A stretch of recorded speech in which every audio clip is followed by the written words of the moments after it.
नमस्कार, स्वागत आहे तुमचे आईच्या राज्यात या आपल्या यूट्यूब चॅनलवर. आज आपण छान असा डाळवडा करणार आहोत. आपण नेहमी हातगाडीवरचा डाळवडा खातो स्टॉलवरचा आणि आपल्याला तो खूप आवडतो, पण तितकाच चविष्ट आणि जर छान आपण घरात बनवला तर तो भरपूर पण होतो आणि छान खायला मिळतो. त्याच्यासाठी मी इथे डाळ घेतलेली आहे. ही डाळ अशी छान भिजून घेतली. जास्त वेळ भिजवायची नाही, फक्त 1 तास भिजवायची. आणि छान असं स्टॉलवरचं किंवा हातगाडीवरचे असे वडे वगैरे मिळाले तर सगळे आनंदित होतात. पण चला, आपण आता छान एक स्नॅक रेसिपी करूया आणि जी घरात जर आपण बनवली तर ती भरपूर होती आणि आपण स्वतः केली त्याचा आनंद वेगळा. सगळ्यांना आज आपण छान असे डाळवडे खायचे आहेत. त्याच्यासाठी मी इथे डाळ भिजत घातली आहे, बघू शकता तुम्ही. 1 तासभर ही डाळ भिजवली, जास्त भिजवायची नाही. आणि ही डाळ आता आपण मिक्सरच्या भांड्यात काढून घ्यायची. जास्त निथळायची नाही, नाही तर मग वडे खूप असे कडक आणि कोरडे होतात. असंच पाणी घ्यायचं ह्याच्यातलं आणि आपण ही डाळ मिक्सरमध्ये थोडी जाडसर वाटून घ्यायची. अख्खे जर हरभऱ्याचे दाणे राहिले तरीसुद्धा ह्याच्यामध्ये चालू शकतं. आता ही मिक्सरमधून मी ही डाळ वाटून घेते. आपली डाळ अशी छान अशी इथं वाटून झाली, बघू शकता तुम्ही. थोडी जाडसरच वाटली मी आणि थोडीशी डाळ मी अशी ठेवली आहे, ती आपण ह्याच्यामध्ये टाकू. म्हणजे डाळवड्यांमध्ये ही डाळ अशी थोडीशी छान वाटते. याच्यामध्ये एक बारीक चिरलेला कांदा घालूया. कांदा जरा बारीक चिरायचा. 2 मिरच्या घ्यायच्या बारीक चिरलेल्या, ह्या अशा बारीक कट करून टाकायच्या आपण मिरच्या.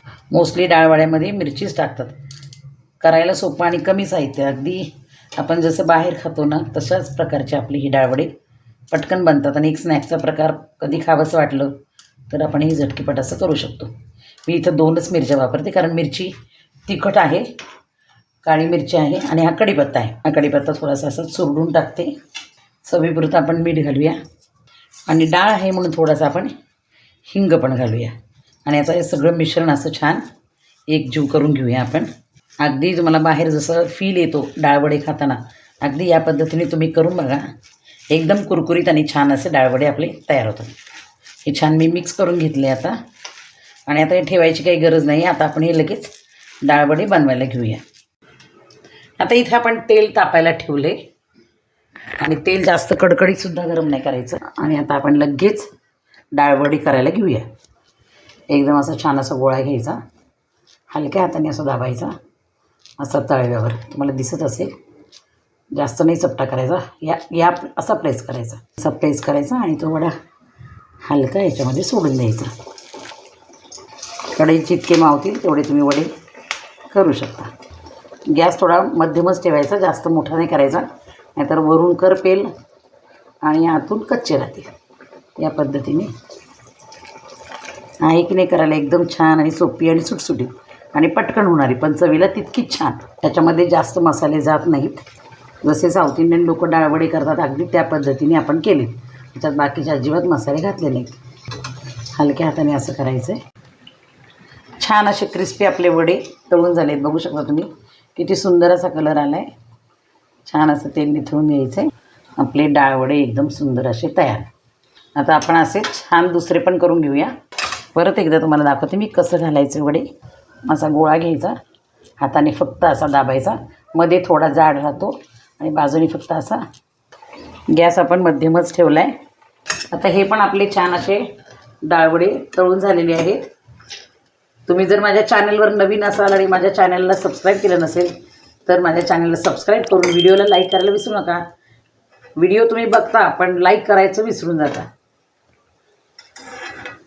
आता हे असे आपले सगळे डाळवडे अगदी स्टॉलवर मिळतात तशा पद्धतीने तयार झालेत. वरून अगदी असा छान असा ब्राऊन रंग यायला पाहिजे, म्हणजे वडा आपला एकदम कुरकुरीत लागतो. मी तुम्हाला एक वडा दाखवते. अशा पद्धतीने आपले छान असे डाळवडे आपले तयार झाले, बघू शकता तुम्ही किती सुंदर झालेत. एकच वाटी डाळ भिजवली होती आणि त्याचे असे अप्रतिम आणि सुंदर चवीचे कुरकुरीत आणि झटकीपट कमी साहित्यामध्ये होणारे. आता तुम्हाला मी एक डाळवडा दाखवते, किती क्रिस्पी आणि कुरकुरीत आहे हे बघा. आवाज बघू शकता तुम्ही, तेलसुद्धा नाही आहे. तुम्ही जर या माझ्या पद्धतीने डाळवडे केले तर अतिशय सुंदर तुम्हाला हे डाळवडे लागतील. एक खोलून दाखवते डाळवडा शिजला की नाही, बघू शकता तुम्ही. आणि याच्यासोबत आपण हिरवी चटणी केलेली आहे. हिरवी मिरची, फक्त पुदिना, कोथिंबीर, लिंबू आणि साखर अशी घालून ही हिरवी चटणी केली आहे. व्हिडिओ आवडला असेल तर व्हिडिओ फक्त गपचूप बघू नका, व्हिडिओला नक्की लाईक करा.